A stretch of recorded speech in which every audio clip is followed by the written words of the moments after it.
안녕하십니까. 에덩닷컴 운영자 강쌤입니다. 자, 이번 시간에는 32페이지 연력학 법칙에 대해서 한번 알아보도록 할 텐데요. 자, 이번 과목 같은 경우는 깊이 들어가면은 상당히 어려운 과목이에요. 상당히 어렵고 조금 그냥 정리만 하고 넘어가면은 어찌 보면 쉬운 과목일 수도 있어요. 그래서 이 연력학 법칙 요 파트 같은 경우는 만약에 공전행동 기계 기사를 내가 시험을 준비를 한다라고 했을 때는 대략적으로 2시간 이상 들으셔야 2시간 그 이상 들으셔야 어느 정도 맥락이 잡히는 부분이에요. 근데 사실상 우리가 공전행동 기계 기능사나 산업기사 같은 경우는 요 파트는 당연히 문제는 잘 나와요. 그런데 난이도가 깊게까지 들어갈 필요는 없다는 거예요. 그래서 어떤 정도냐, 그냥 연력학 0법칙이 도대체 어떤 법칙인지, 아니면 1법칙이 어떤 법칙인지, 그래서 2, 3법칙은 어떤 법칙인지 그냥 종류만 알면 된다는 거예요. 종류만. 그 외적인 뭐 엔탈피가 뭐다, 엔트로피가 뭐다, 엔트로피 딱 넘어가 버리면 사람이 이제 골 때리기 시작하거든요. 뭐 등원 과정이 뭐다, 단열 과정이 뭐다, 이런 것까지 이제 깊이 들어가 버리면 머리 아프단 말이에요. 그래서 제가 하는 강의는 뭐다, 기능사 산업기사 강의란 말이에요. 그래서 간단하게 용어 정리해드리고 넘어갈 겁니다. 그러니까 편안한 마음으로 듣고 넘어가시면 돼요. 그래서 문제 푸실 때 조금 더 상기시킬 수 있도록 그 정도까지만 해주시면 되는 거예요. 자, 그래서 한번 보도록 하겠습니다. 32페이지에 맨 위에 연력학 0법칙부터 나오는데, 자, 이번 과목 같은 경우는 그 초판 보시는 분들 있죠. 아마 초판 보시는 분들하고 제가 이 강의하는 거랑 단위가 좀 많이 다를 거예요. 교재에 나오는 단위하고 초판에 나오는 단위가 다르니까 반드시 요 파트 공부하실 때는 오다 그 수정지 있죠. 수정지. 오타 수정지 제가 만들어 두죠. 그 수정지 가지고 단위를 바꿔 놓으신 상태에서 요 강의를 보셔야 됩니다. 물론 개정판 보시는 분들은 굳이 관계가 없을 것 같고. 그래서 32페이지에 연력학 제0법칙 열평형 법칙에서 나오는데 한번 읽어보도록 할게요. 온도가 서로 다른 물체를 접촉시키면 높은 온도를 지닌 물체의 온도는 내려가고 낮은 온도의 물체는 온도가 서서히 올라가서 두 물체의 온도차가 없게 되어 열평형이 이루어지는 현상으로 열평형 법칙이라고 한다 해서, 요거는 뭐 책에 나와 있는 내용이 다다라고 보셔도 돼요.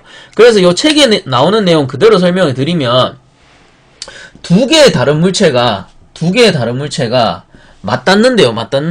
근데 요 두 물체 중에 한 개는 온도가 높고요, 한 개는 온도가 낮다라고 했을 때, 자, 온도라는 건 어때요?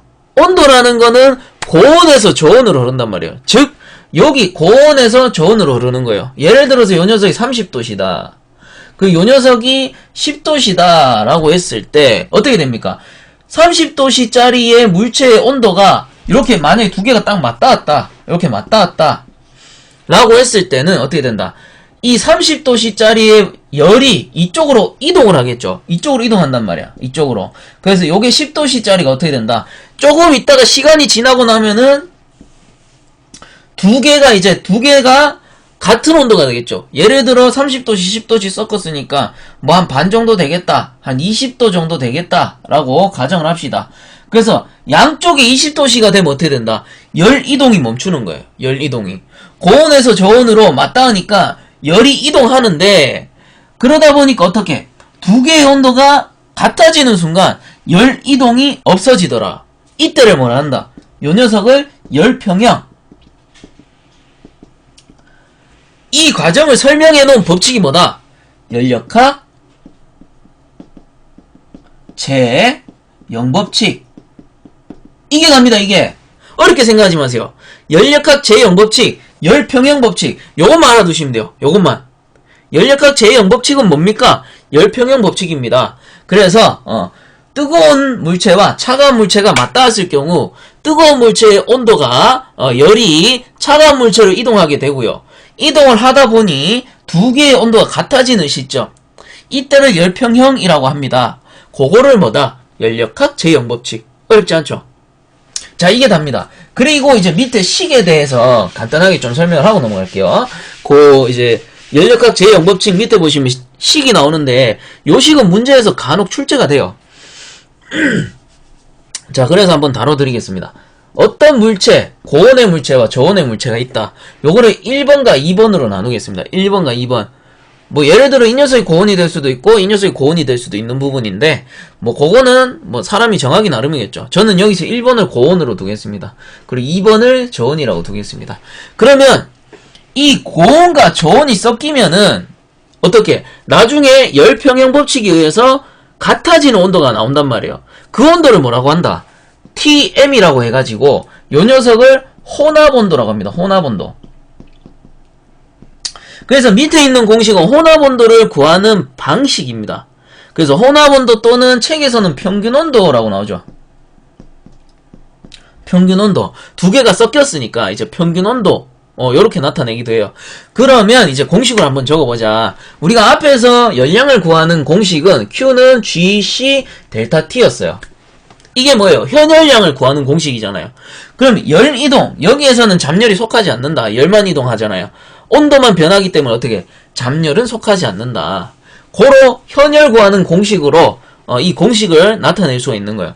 그래서 책에 나와 있는 대로 한번 써보면은 자, 요게 1번이죠. 1번에 속하는 공식이 G1, C1, T1이란 말이에요. 1번이 가진 열량. 그 다음 2번이 가진 열량이 뭐야? G2, C2, T2란 말이에요. G2, C2, T2. 그럼 요거 두 개를 딱 짬뽕 시켜 놓으니까 어떻게 된다?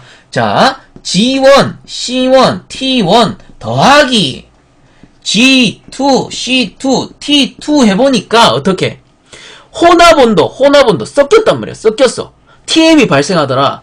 그래서 정의를 해보니까 요 TM은 G1, C1 더하기 G2, C2 하니까 혼합온도 TM이 발생하네. 이것도 대문자로 적을게요. 이렇게 혼합온도 TM이 발생하네. 자, 요런 공식이 성립이 되는 거예요. 이게 교재에 나온 내용이죠. 교재에 나온 내용. 자, 그렇다면은 문제에서 혼합온도를 구하시오라는 문제가 엄청나게 많이 나온단 말이에요. 요 녀석 구해라 라는 문제 상당히 많이 나와요. 그래서 이걸 어떻게 구하느냐. 자, 요거 이 보드가 좀 작아가지고 제가 싹 다 지우고 다시 한번 쓰겠습니다. 자, G1, C1, T1 요걸 대문자로 쓸까요? T1에다가 더하기 G2, C2, T2 한 거는 뭐랑 같다? G1, C1 더하기 G2, C2에다가 TM을 곱해준 값과 같다 라는 거죠. 요 식이 성립이 된다고요. 왜? 온도 두 개가 같아지는 온도가 평균 온도거든.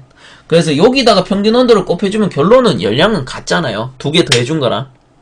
자, 그래서 요런 공식이 성립이 되고, 자, 그럼 여기서 TM을 구하시오. 아이고, 어렵지 않죠, 이거는. 자, TM만 남기고 이거 넘기면 되잖아. TM만 남기고 넘기면 된다고. 그럼 얘들이 요렇게 내려가서 요게 쓰여질 거 아니에요. 그러면 G1, C1, T1 플러스 G2, C2 G2, C2, T2에다가 나누기 요거가 내려가면 되죠. 내려가면 돼요. G1, C1 플러스 G2, C2는 TM만 남으니까 자, TM만 남기고 넘긴 거예요. 치환한 거예요. 자, 그럼 이제 요 공식에서 한 번 더 우리가 진화를 시키는 거예요. 어떻게? 같은 값을 없애주면 되지. C1, C1, C2, C2. 왜? 비열 값은 같잖아요. 비열 값은 물일 경우 1로 같단 말이야. 물일 경우 1로 같고, 그 다음 공기일 경우 0.24로 다 같단 말이야. 그래서 같은 물체이기 때문에 비열 값은 없애줘도 된다. 약분이 된다. 위아래가. 이렇게 되는 거죠.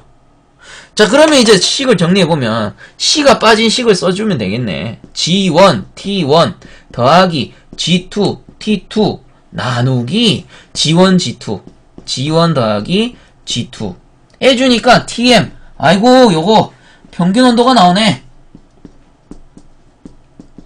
평균온도 또는 뭐 혼합온도. 그래서 요 공식이 외워두시면은 우리가 한 문제 가져갈 수 있더라. 요런 말이 되는 거예요. 이게 유도 공식이고 우리가 알아둬야 될 공식은 뭐다? 요거 밑에 거 요것만 하나만 알아두시면 되죠. 이게 어디서 나온다? 열역학 제0법칙, 열평형법칙에 의해서 요런 공식이 나왔다 라는 겁니다. 그래서 요 녀석은 좀 외워달라. 외워주면은 나중에 문제 하나 풀 수 있다 이 말이고요. 자, 그렇게 어려운 법칙이 아니에요. 연력학 제형 법칙은 열평형 법칙이다. 열평형 지금 뭐야? 두 개의 다른 물체, 온도가 다른 물체 딱 닿았을 때 두 개의 온도가 열이동하면서 같아지는 그 시점, 열평형. 요거를 연력학 제형 법칙. 자, 그 다음 연력학 제1법칙 넘어갑니다. 야, 이거 에너지 연력학 제1법칙은요 요즘은 희한해요. 요즘 희한해. 연력학 제1법칙은 법칙이 연력학 제1법칙인지 모르는데 아는 사람이 너무 많아. 그냥 이렇게 얘기하면 다 알걸요? 연력학 제1법칙, 에너지 보존의 법칙. 요즘 뭐 많잖아요. 질량 보존의 법칙, 뭐 보존의 법칙, 뭐 보존의 법칙. 방송에 예능 프로그램에도 많이 나오고, 뭐 바보 보존의 법칙, 천재 보존의 법칙, 뭐 이런 것도 있고. 그래서 요 에너지 보존의 법칙이 연력학 제1법칙입니다. 그럼 도대체 연력학 제1법칙이 뭐냐? 자, 연력학 제1법칙. 가장 중요한 거는 에너지 보존의 법칙.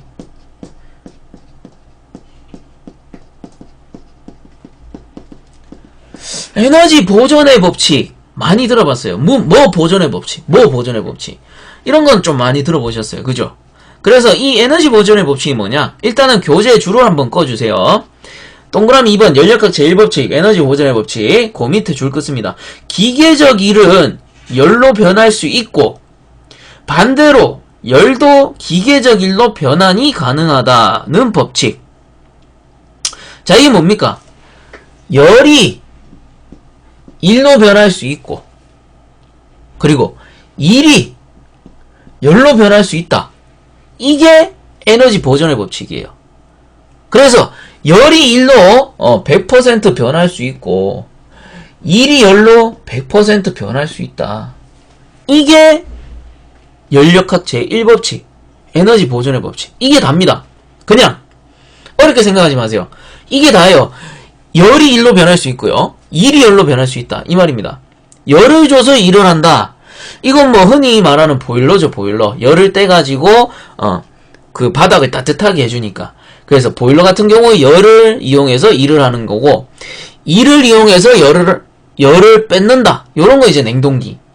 압축기로 돌려서 열을 뺐잖아요. 그래서 일이 열로 변할 수 있고 열이 일로 변할 수 있다. 이게 에너지 보존의 법칙. 에너지가 절대 사라지지 않는다. 이 말인 거예요. 에너지가 나라는 사람이 저라는 사람이 강쌤이라는 사람의 에너지가 사라지지 않는다. 이게 에너지 보존의 법칙이에요. 그러면 실제적으로 있을 수 있어요? 없어요? 나라는 사람이 사라지지 않는데요. 그럼 나라는 사람이 죽지 않아야 돼. 그럼 실제적으로 존재하는 법칙이다 아니다? 아니겠죠. 얘는 실제 법칙이 아니에요. 이론상 법칙, 이론 법칙이에요. 이론상 일은 열로 변할 수 있고 열은 일로 변할 수 있다. 이게 에너지 법칙인 거예요. 에너지 보존의 법칙, 연력학 제1법칙. 그래서 요 녀석은 실제적 법칙이 아니다. 실제적으로는 열이 일로 100% 변할 수 있고 일이 열로 100% 변할 수 있는 거는 없죠. 사실상 100% 효율을 갖는 기간은 없다라는 거예요. 자, 그래서 그 밑에도 줄을 한번 꺼볼게요. 두 번째 줄. 제1법칙은 지금 1W를 하여 발생한 열량을 Q라 할 때 다음 식으로 나타낼 수 있다라고 해가지고 뭐 공식은 공식으로 나타내면은 Q는 AW라고 해가지고 자 뭡니까? 요 열량이 킬로칼로리 퍼 아워였어요. 그래서 여기 같은 경우에는 뭐 킬로칼로리로 나오네요. 시간당이라는 게 안 주어졌으니까. 그리고 A라는 건 뭐였어요? A라는 거는 우리가 1의 열당량이었잖아요. 1의 열당량. 그래서 427분의 1, 1의 열당량. 1의 열당량이기 때문에 킬로칼로리가 앞에 오죠. per 킬로그램에 미터라고 써주고 W라는 게 일량이었어. 일량이란 게 뭐 단위가 어떻게 돼? 킬로그램에 미터라는 게 1이었잖아요. 그래서 킬로그램 미터 사라지고 킬로그램 미터 사라지니까 킬로칼로리. 아, 열량이 되는구나. 요게 뭐다? 열은 1과 같다. 열은 1과 같다. 그리고 일은 자, 일은 거기에서 JQ라고 나오네요. JQ라고 나오고 우리가 배운 J라는 거는 열의 일당량이었어요. 열의 일당량. 그래서 W라는 거는 1이니까 킬로그램의 미터가 되겠죠, 단위는. 그 다음 J라는 거는 1의 열당량이니까 427의 단위가 어떻게 된다? 1의 열당량, 1의 열당량. 킬로그램 미터 퍼 킬로칼로리. 아, 죄송합니다. 열의 일당량이네요. 아, 제가 거꾸로 읽었네요. 죄송해요. J라는 거는 열의 일당량입니다. 열의 일당량. 그래서 킬로그램 미터 퍼 킬로칼로리 이렇게 되는 거죠. 그래서 여기다가 어떻게 Q가 열량이잖아요. 곱하기 킬로칼로리를 해줘버리니까 킬로칼로리가 사라지죠. 그래서 킬로그램 미터라는 일량이 나오는 겁니다. 그래서 즉 뭐다? 열을 일로 바꿀 수 있고 1을 열로 바꿀 수 있다. 요 말인 거예요. 요 공식 자체가. 그래서 뭐 1의 열당량을 사용할 수도 있고 열의 일당량을 사용할 수도 있다.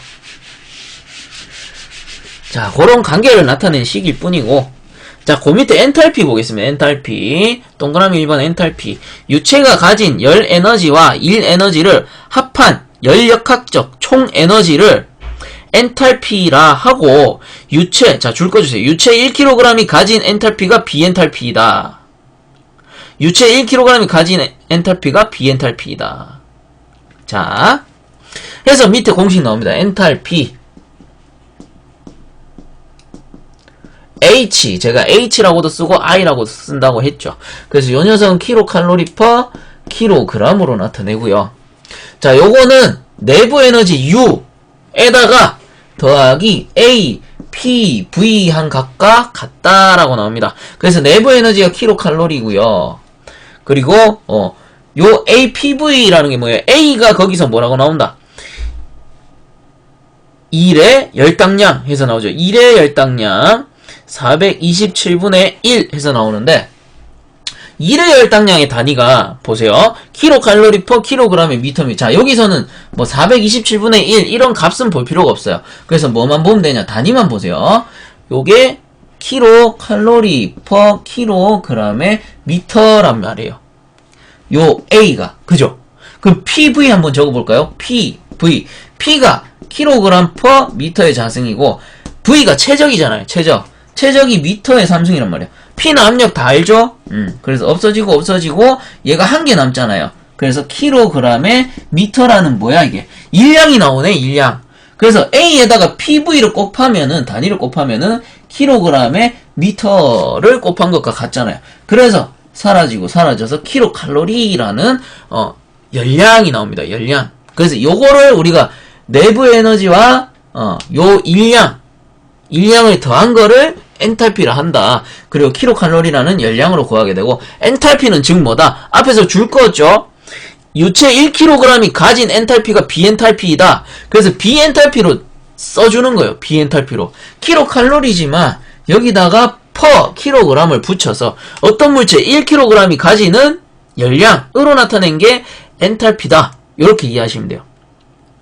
뭐 그 열역학 뭐 기사책 같은데 보시면은 요게 엔탈피는 U에다가 여기 더하기 아마 P DV 요렇게 나올 거예요. 요렇게 나오는 것도 있는데 요거는 이제 개념이 조금 다르기 때문에 요거까지 깊이 들어가 버리면 머리 아프니까 요거는 우리 기능사 산업기사에서는 무시하자고요. 그래서 엔탈피라는 거는 내부 에너지에다가 일량을 더해준 각각 같다. 그리고 단위로는 킬로칼로리 퍼 킬로그램으로 나타내는구나.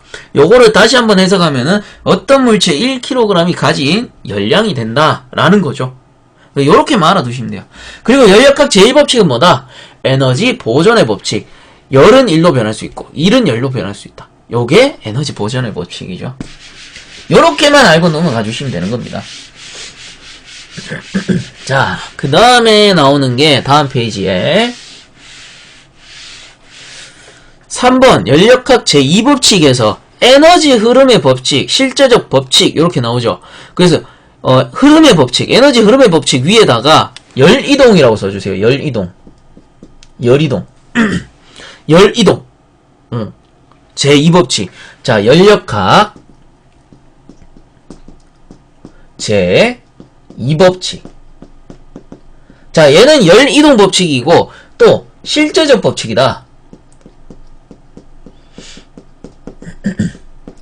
자, 그러면 이거는 뭐랑 비교할 수 있다? 우리 이론 법칙 제가 앞에서 뭐라 그랬어요? 이론 법칙은 연력학 제1법칙, 이론적인 법칙, 실제적으로 존재할 수 없다. 왜? 모든 기계는 100% 효율을 발휘할 수 있고, 그리고 그 에너지를 다시 되돌릴 수 있다라는 건 없다. 이 말이에요. 연력학 제1법칙. 그래서 뭐 이런 거죠. 우리가 자동차가 기름을 떼서 가잖아요. 근데 연력학 제1법칙이 만약에 실제적으로 성립을 하면은 자동차가 기름을 뗄 필요가 없다는 거예요. 그냥 지가 무한정 에너지를 돌려 쓸 수 있다는 거예요. 자생한다. 재생한다. 뭐 이렇게 되는 거죠. 에너지를 재생해서 지가 혼자서 갈 수 있다고요. 자동차가. 그런 거는 실제적으로 없다라는 거죠. 없다. 그거를 정리한 게 무슨 법칙? 연력학 제2법칙. 연력학 제1법칙과는 완전히 반대되는 개념. 실제적 법칙이라고도 하고 열이동 법칙이라고도 한다. 그래서 자 이제 책에 한번 읽어봅니다. 33페이지 위에 보시면은 메뉴에 보시면 줄 거 주세요. 1에너지는 열에너지로 쉽게 바뀔 수 있지만, 자 1에너지는 열에너지로 쉽게 바뀔 수 있다. 1에너지는 열에너지로 쉽게 바뀔 수 있지만 열에너지를 1에너지로 바꾸려면 열기관을 통해야 한다. 자 요렇게 갈 때는 뭐가 필요하다? 열기관이 필요하다. 열기관을 통해도 열의 전부가 일로 바뀌지 않고 일부가 손실된다. 까지 요거는 줄을 다 꺼주세요. 자, 요거를 책에 있는 그대로 해석을 해드립니다. 요 책이 내용이 아주 좋은 거예요. 그래서 혼자 공부할 때 상당히 어려운데 요 동영상 보시고 나서 책을 한번 더 읽어보잖아요. 내용이 좋네. 뭐 이렇게 느끼실 수 있을 겁니다. 자, 그래서 보시면은 뭐 그렇다고 홍보하는 건 아니고 그런 거 아닙니다. 자, 그래서 요 1과 열이에요. W가 1이고 Q가 열이란 말이에요. 자, 책에 있는 그대로 해석합니다. 1이 열로 가기 쉽대요. 자, 1이 열로 가기는 쉬워. 얘가 1이 열로 가기 쉬워. 자, 무슨 말이냐면은 손 딱 마주대고요. 이렇게 비벼보세요. 자, 그럼 뭐가 생깁니까? 마찰열이 생기죠. 마찰열. 우리가 비비는 행위를 뭐라 그래요? 일을 한다 라고 할 수 있잖아요. 일을 한다. 그죠? 일을 한다 라고 했을 때 이 열량이 생긴다고. 열량. 그러면 이 즉 얼마나 제가 열을 쉽게 냅니까? 그죠? 일은 열로 가기 쉽다고. 일은 열로 바뀌기 쉬운 거예요. 제가 쉽게 마찰만 끌어도 열을 내죠. 일해가지고 열 낸 거예요. 자, 그러면 열이 일로 가게 되면 어떤 현상이 생기느냐? 자, 열을 발생시켜서 일을 했다. 그럼 이렇게 되는 거죠. 우리가 열을 발생시켰어. 주전자에서 물을 끓였어. 혹은 냄비에다가 물을 끓였어요. 물을 보글보글 끓여. 물을 보글보글 끓인단 말이야. 그럼 이 자체만으로 우리가 일을 했다라고 할 수 있나요? 자, 이런 거죠. 1이라는 거는 단위가 뭐였어요? 1이라는 거는 단위가 킬로그램의 미터입니다. 킬로그램의 미터. 즉 뭐야? 이 물체를 내가 몇 미터 옮겼냐? 이거잖아요. 이거. 얘가 킬로그램이라 했을 때 1이라는 거는. 그럼 보세요. 열은 쉽게 일을 할 수 있나요? 아니죠. 열 자체만 발생했잖아요. 얘는 열만 발생했다고. 이게 끝인 거예요. 그러면 열이 일을 하려면 어떤 장치가 필요하다? 열기관이 필요하다고. 즉 열기관이라는 건 뭐냐 하면은 증기기관차 증기기관차가 될 수도 있고요. 그리고 증기선, 증기배 이런 거 증기선이 될 수도 있고. 그리고 보일러. 즉 뭐예요? 이 증기선 안에 들은 게 보일러잖아요. 보일러의 열을 이용해서 증기선을 움직였으니까 보일러도 일을 했다라고 가정을 할 수 있는 거죠. 이런 것들이 다 뭡니까? 열기관. 그래서 열이 일을 하기 위해서는 열기관의 도움이 필요하다고. 왜? 왜라 물어볼 수 있어요. 왜 꼭 열기관이 있어야 됩니까? 열은 어떻게? 뜨거운 데서 차가운 데로만 가죠. 뜨거운 데서 차가운 데로만 간다고. 차가운 열이 뜨거운 데로 가려면은 안 된단 말이야. 자연적 법칙으로는. 우리가 살고 있는 이 세상에서는 차가운 게 뜨거운 걸로 이동할 수는 없다라는 거예요. 자, 그래서 그 밑에 동그라미 1번 한번 읽어보세요. 일은 쉽게 열로 변하지만 열은 일로 변할 때 그보다 더 낮은 저온체가 필요하다. 더 낮은 이 열량보다 더 낮은 얘가 QH다. QH다 라고 했을 때 이보다 더 낮은 QL이 필요하다 이거예요. QL 더 낮은 저온체. 그래서 더 낮은 저온체가 있다면은 야가 열로 가겠죠. 일로 가면서 일이 될 수 있겠지. 근데 이 저온체가 없잖아요. 이 저온체가 없다고. 그래서 뭐를 이용한다? 열기관. 즉 열기관은 뭐다? 요 열기관이 저온체를 대신하는구나. 저온체를 대신하는구나. 이 말이죠. 이 뭐예요? 증기기관차 움직이려면 증기기관차를 움직이기 위해서는 석탄이나 뭐 목재나 이런 걸 떼워야 되잖아. 그거를 떼우는 통. 처음에 불을 딱 붙였을 때 나무 목재 차갑잖아. 불 붙기 전에. 그게 저온체잖아요. 저온체. 그럼 저온체는 즉 열기관이구나. 이렇게 해석을 할 수 있는 거예요.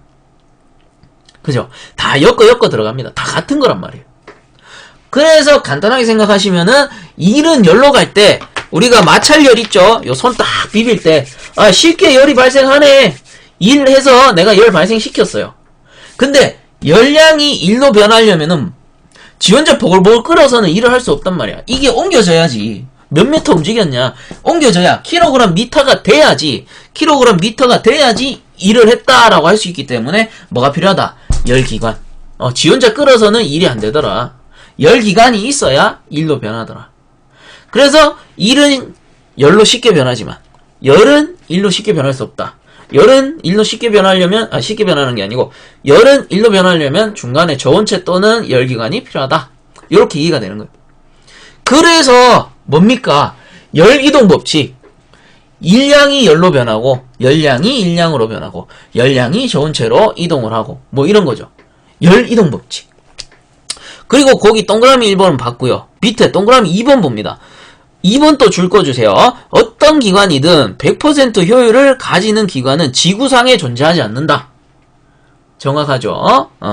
그래서 요 녀석 때문에 실제적 법칙인 거예요. 실제로 아까 말씀드렸잖아. 자동차가 연료 없이 갈 수 있는 자동차 있냐고. 연료 없이 갈 수 있다. 이거는 연력학 제1법칙을 성립된 거예요. 1법칙이 성립이 된 거야. 왜? 재생되거든, 에너지가. 지원자 재생돼서 갈 수 있다는 거예요. 하지만 실제적으로는 없잖아요. 현재까지 없단 말이야. 앞으로도 없을 것 같아요. 뭐 개발이 될 수 있겠지만. 근데 100% 그 에너지가 돌아올 수 있는 거는 사실상 없다라는 겁니다. 자, 그래서 실제적 법칙이라고도 한다. 연력학 제2법칙은.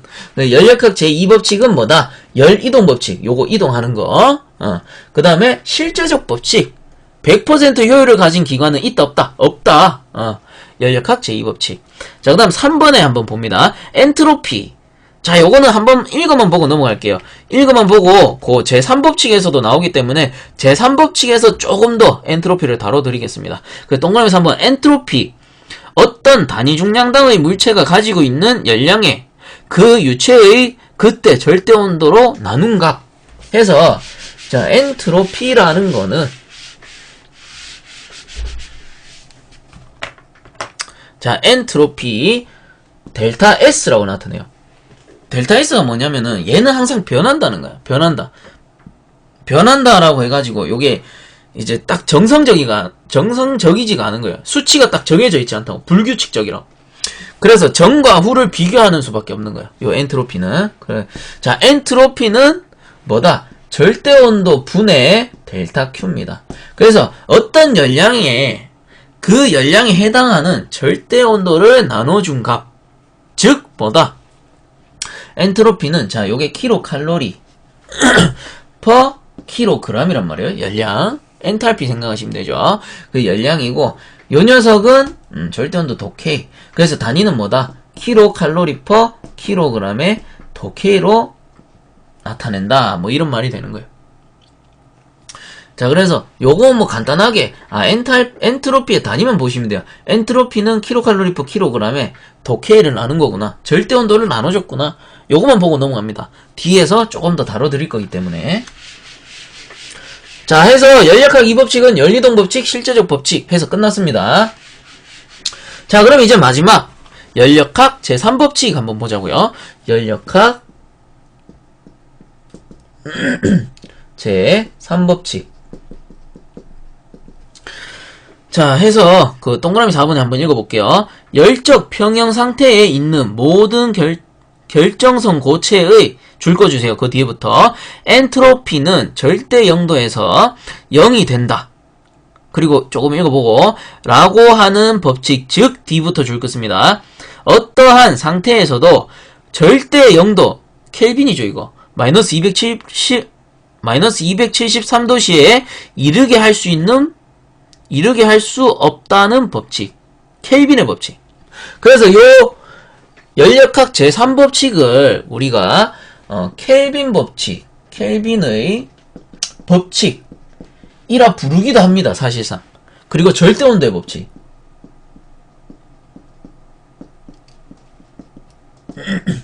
이렇게 부르기도 해요. 이렇게 부르기도 한다라는 거. 그리고 여기에서 이제 엔트로피라는 값이 나오죠. 엔트로피는 절대 0도에서 0이 된다. 이게 무슨 말이냐면은 아까 전에 엔트로피식 뭐였어요? 델타 S는 T분의 델타 Q였단 말이에요. 그죠? 그러면 이 절대 0도 T가 켈빈이잖아요. 도 K. 얘가 켈빈이란 말이야. 그러면 절대 온도 0도시에서는 0이 된다. 자, 혹시 계산기 있으면요. 요 Q에다가 아무 숫자, 뭐 3을 넣어도 되고, 1을 넣어도 되고, 4를 넣어도 되고, 넣어보시고요. 그리고 나누기 0 해보세요. 0. 나누기 0. 제가 계산기 두들봤거든요. 계산할 수 없음, 뭐 이렇게 나와요. 수치가 없대요, 수치가. 수치를 계산할 수 없대. 뭐 이런 식으로 나와요. 혹은 뭐 0이 나오던가. 그래서 요 식이 성립을 하는 거예요. 즉 뭐다? 엔트로피는 절대온도 T분의 델타 Q기 때문에 T가 0일 경우엔 뭐다? 결국은 얘가 0이 되는 거예요. 0. 0이 된다고. 엔트로피 값이 변하지 않는다고. 자, 그래서 엔트로피 값이 변하지 않는다. 이 말은 지금 무슨 말이냐면은 부피가 0이 된다. 이 말하고 같은 거예요. 부피가 0이 되고 그리고 열 용량이 0이 된다. 자, 부피가 0이 되고 부피가 0이 되니까 뭐예요? 알갱이들이 못 움직이잖아. 입자들이 못 움직인다고. 못 움직이니까 이 열량이 발생을 안 하는 거야. 그래서 뭐다? 열 용량도 0이 된다. 이 말하고 같은 거예요. 우리 이거 절대온도 앞에서 배울 때 했죠. 절대온도라는 거는 최한 딱 낮췄을 때 그때 온도를 절대온도라고 하고, 절대온도에서는 모든 분자 원자들을 움직일 수 없다. 고로 열량이 발생하지 않는다. 더 이상. 그게 몇 도였다? 마이너스 273도씨. 이게 절대온도였잖아요. 그거랑 같은 개념이라는 거예요. 엔트로피를 갖다 넣었을 때도. 자, 그러면은 우리가 엔트로피가 도대체 뭐냐? 이렇게 질문할 수 있잖아요. 그 엔트로피를 정리하려면요. 사실상 정말 어렵습니다. 이 엔트로피를 뭐 검색해서 보셔도 되는데 인터넷에 사실 한번 검색 한번 해보세요. 검색 추천드립니다. 그러면은 엄청 자세히 잘 나와 있어요. 근데 그 분량이 어마어마해. 그리고 설명하는 방식도 다 달라. 엔트로피가. 자, 그래서 이게 정립하기가 어려운 거예요. 그 엔트로피를 그냥 제가 간단하게 가정하에서 정리를 해드릴게요. 이거를 정리를 다 할 수는 없습니다. 근데 엔트로피가 어떤 건지 정도는 알아야 되잖아. 그래서 델타 S라는 거는요. 부르는 거에 따라서 상태수가 클 때, 상태의 수가 클 때, 상태수 클 때, 상태수가 클 때. 자, 이게 무슨 말이냐면은 어떤 한 공간이 있단 말이에요. 공간이 있어요. 그럼 여기에서 제가 요 검은색 색칠된 돌하고 그리고 요게 3개가 있다라고 칩시다. 3개가 있다. 근데 요 뒷면은 빨간색이야. 빨간색. 요 뒷면. 요 돌의 뒷면은 빨간색인 거예요. 빨간색. 그러면 이 공간 안에서의 상태수는 어떻게 되냐? 전부 다 까맣게 될 수도 있고요. 그리고 하나만 까매질 수도 있고, 아니 2개는 까맣고 하나는 빨개질 수도 있잖아. 요거 탁 돌려가지고. 그죠? 그 다음에 하나만 까맣게 하고 2개는 빨갛게 할 수도 있잖아요. 2개는 빨갛게 할 수도 있고, 그 다음에 3개 다 빨갛게 할 수도 있고, 3개가 빨갛게 할 수도 있고. 자, 이런 식으로 상태가 변하는 게 나온단 말이야. 그럼 이 상태수가 지금 현재는 4개인데 뭐 동그라미가 더 많아지면 많아질수록 더 많아지겠죠. 그래서 이 상태수가 클수록 엔트로피는 커집니다. 커져요. 그리고 엔트로피가 높다라고 표현합니다. 이때 엔트로피가 높다라고 표현을 해요. 높다. 그리고 자, 엔트로피라는 것 자체가 정리가 안 돼요. 정리가 안 돼. 즉 무질서한 법칙이란 말이에요. 무질서한. 그 자연계의 무질서한 법칙을 엔트로피라 해요. 그래서 무질서한 정도가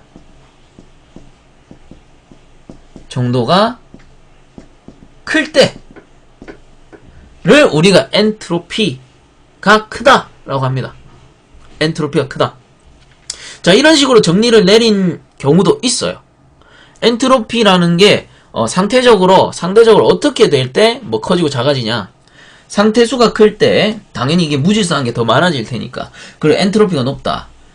그럼 엔트로피가 높다는 말은 무질서한 정도가 크다. 규칙이 없다. 규칙이 불규칙하다. 즉 엔트로피가 큰 분자일 경우, 분자일수록 이 안에 원자가 어떻게 결정이 막 지 혼자 왔다 갔다 무질서한 정도가 크단 말이에요. 이런 걸 엔트로피가 큰 분자라고 표현할 수 있다라는 거예요. 자, 근데도 이렇게 설명해도 도저히 무슨 말인지 못 알아듣겠어. 그죠? 예. 저도 이거 막 찾아보고 공부하고 했는데 사실 아직도 정립이 잘 안 돼요. 그래서 저는 어떻게 정리를 했냐? 이렇게 정리를 했습니다. 엔트로피라는 거는요, 엔트로피 단위는 킬로칼로리 퍼 킬로그램의 독케이이다. 요 정도는 솔직하게 아셔야 돼요. 요 정도는. 그리고 요 엔트로피라는 거는 가역 단연일 경우, 가역 단열 구간일 경우 엔트로피는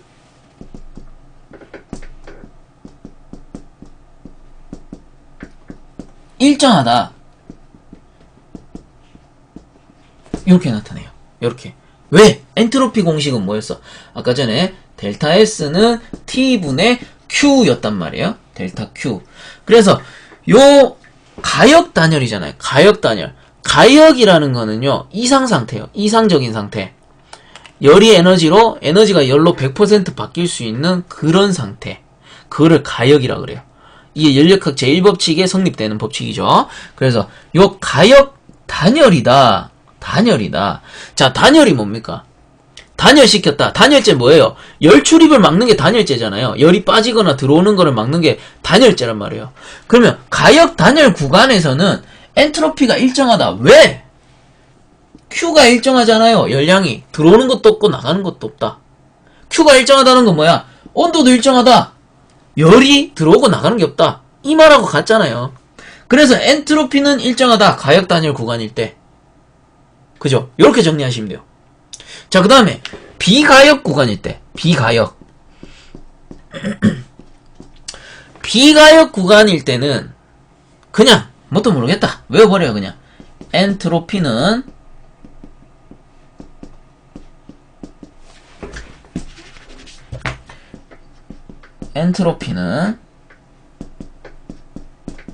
증가한다. 증가하는 방향으로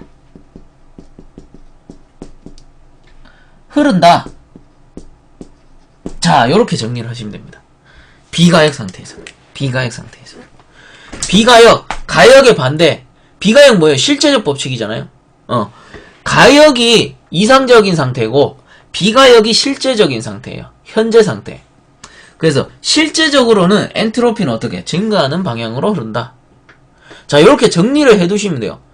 그렇지만 또 제가 무작정 외워라 라고 하진 않겠죠.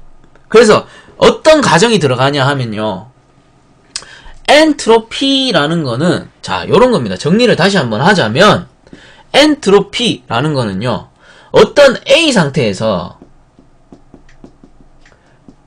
B 상태로 변했다가, 위에 건 좀 지울게요.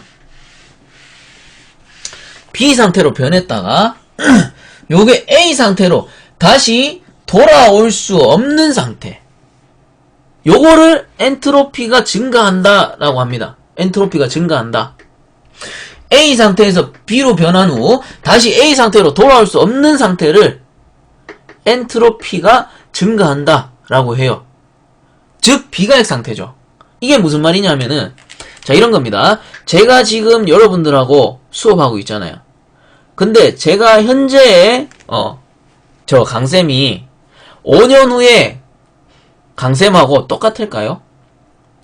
5년 후에 강쌤이 지금보다는 조금 뭐 성숙해질 수도 있고 더 늙어서 주름살이 뭐 한두 개 더 생길 수도 있는 부분이고 그렇게 5년 후에 내가 됐다. 현재의 내가 5년 후 내가 있을 때 그죠? 현재의 내와 5년 후 내가 있을 때 5년 후 내가 이렇게 돌아올 수 있냐고. 5년 후에 내가 오늘의 나로 돌아올 수 있나요? 없죠. 없잖아요. 이 법칙이 뭐다? 엔트로피가 증가하는 방향인 거예요. 즉 나이를 먹으면 나이를 먹는 자체가 엔트로피가 증가하기 때문에 나이가 먹어간다고. 그리고 거꾸로 돌아올 수 없는 게 뭡니까? 비가역 상태에서는 엔트로피는 항상 증가하는 방향으로 계속 흐른단 말이에요. 이렇게 정리를 해주시면 돼요. 비가역 구간에서는 엔트로피는 증가하는 방향으로 흐른다. 왜? 현재의 상태에서 나중의 상태로 변했을 때 요때 시점에서 봤을 때 현재로 돌아올 수 있냔 말이야. 없단 말이에요. 즉 우주는 계속 엔트로피가 증가하는 방향으로 흘러요. 왜? 지금 현재의 상태 지구도 그렇고 우주도 그렇고 비가역 상태란 말이야. 실제잖아요. 실제. 이론이 아니란 말이야. 가역 상태가 이론일 뿐이고 이론적으로 요렇게 뭐 계산을 하기 위해서 가역 상태를 만들어 놓은 거고 실제적은 전부 비가역이란 말이야. 즉 실제적 법칙이 비가역이라면 엔트로피를 한 번에 정리하자면 뭡니까? 엔트로피를 한 번에 정리하면 쓸데가 없냐? 엔트로피는 증가하는 방향으로 흐른다. 이게 결론은 정리가 되는 거죠. 엔트로피는 항상 증가하는 방향으로 흐른다. 단 가역 단열 구간에서는 열량의 출입이 없기 때문에 일정할 수 있다. 이거는 이론적인 법칙이 되는 거고. 자, 그래서 엔트로피는 증가하는 방향으로 흐를 수밖에 없다. 내가 늙었다가 그 시점에서 다시 돌아올 수 있다? 없다? 없다. 이 말인 거예요. 그래서 뭐 비가역 과정을 나타내는 게 엔트로피구나. 요렇게 맞춰서 이해를 하셔도 되는 거예요. 자, 그러면은 요렇게 해가지고 엔트로피까지 했고요. 이번 시간에 정리를 해드릴 부분은 딱 4개밖에 없습니다. 4개. 뭐 조금 길게 하자면 6개가 되는데 간단하게 정리를 하고 끝내도록 할게요. 자, 연력학 제가 0, 1, 2, 3 법칙을 했어요. 연력학 제 1법칙이 뭐다? 얘는 열평형 법칙이다.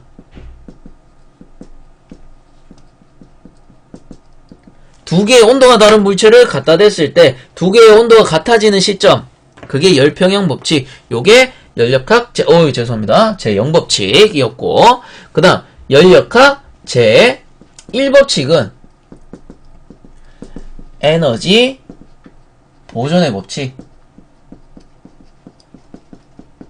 뭐다? 1이 열로 변할 수 있고 열이 1로 변할 수 있다. 에너지 보존의 법칙. 그 다음 연력학 제 2법칙은 실제적 법칙. 실제적 법칙. 모든 열기관 혹은 기계 장치는 효율이 100%인 기관은 존재한다, 안 한다? 안 한다. 이게 제2법칙, 실제적 법칙이 되는 거죠. 자, 그 다음에 요게 또 한 가지 있었어요.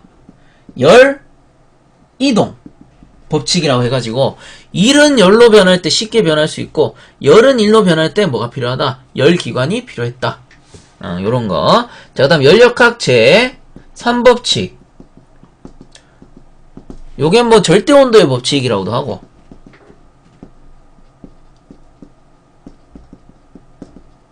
이라고도 하고, 켈빈의 법칙이라고도 하고. 자, 그래서 뭡니까? 절대온도, 0도시에서 엔트로피는 어떻게? 0이 된다. 그죠? 엔트로피는 절대 0도시에서는 열 용량이 0이 된다. 엔트로피는 0이 된다. 요게 제3법칙이었어요. 이 정도만 알아두셔도 기능사 산업기사는 문제가 없습니다. 이 정도만 알아두셔도. 그리고 뭐 추가적으로 나오는 게 엔탈피, H는 킬로칼로리 퍼 킬로그램으로 나타낸다. 그죠? 그리고 요 열량에다가 절대 온도를 나눠준 게 뭐다? S. 엔트로피 해가지고 킬로칼로리 퍼 킬로그램의 독해. 절대 온도를 나눠줬잖아요. 요 정도만 알아두시면 됩니다. 이번 시간에 사실상 어려운 내용이지만 쉽게 가기 위해서 아주 함축적으로 한 거예요. 요 정도만 딱 알아두시고 다음 강의 마음 편하게 넘어가시면 돼요. 자, 그래서 이제 한 페이지만 넘어가가지고 34페이지 봅니다. 문제 한번 풀어보고 마치자고요. 자, 문제 1번. 온도가 다른 두 물체를 접촉시키면 열은 고온에서 저온의 물체로 이동한다. 이것은 어떤 법칙인가? 자, 요런 문제 나오면 헷갈려요. 상당히. 물체 두 개를 딱 붙인대. 자, 보세요. 이런 문제 나오면 골치가 아픈겨. 자, 물체 두 개를 딱 붙였어요. 물체 두 개를.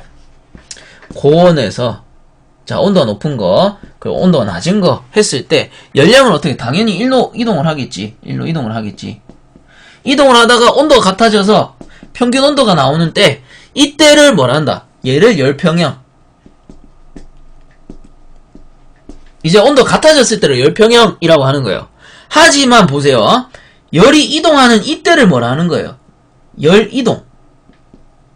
즉, 열이동 이후에 열평형이 온다고. 그럼 열이동을 설명하는 건 뭐예요? 열이동을 설명하는 거는 어디 있어? 열이동. 자, 열역학 제2법칙. 그리고 예를 들어 문제에서 열평형 법칙을 설명한 법칙은 몇 법칙이냐? 0법칙. 이렇게 되는 거죠. 자, 이런 식으로 문제를 푸셔야 된다고요. 아시겠죠? 그래서 제가 뭘 했습니까? 요거 네 가지만 확실하게 정립이 탁 돼버리면 문제 풀 때 뭐 크게 문제가 없다. 이런 얘기가 되는 거죠. 그래서 1번 같은 경우는 답이 뭐예요? 당연히 열 이동에 관한 거라 했으니까 열은 고온에서 저온의 물체로 이동한다 해서 이동이란 게 나왔죠. 그럼 열역학 제2법칙이 되는 거예요. 답은 2번. 자, 그 다음에 2번 문제. 열역학 제1법칙을 설명한 것 중 옳은 것은 해가지고 요거는 뭐 당연히 뭐 안 봐도 뻔하게 4번이네. 에너지 보존의 법칙 중 열과 일의 관계를 설명한 것이다. 에너지 보존의 법칙 나오면은 무조건 제1법칙. 이론적인 법칙이라 했습니다. 가역법칙. 자, 그 다음 3번. 한 공학자가 가정용 냉장고를 이용하여 겨울에 난방할 수 있다고 주장하였다.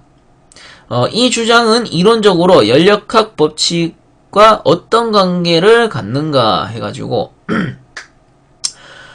가정용 냉장고요. 사실상 우리가 냉난방기는 있죠. 냉난방 에어컨이 있단 말이에요.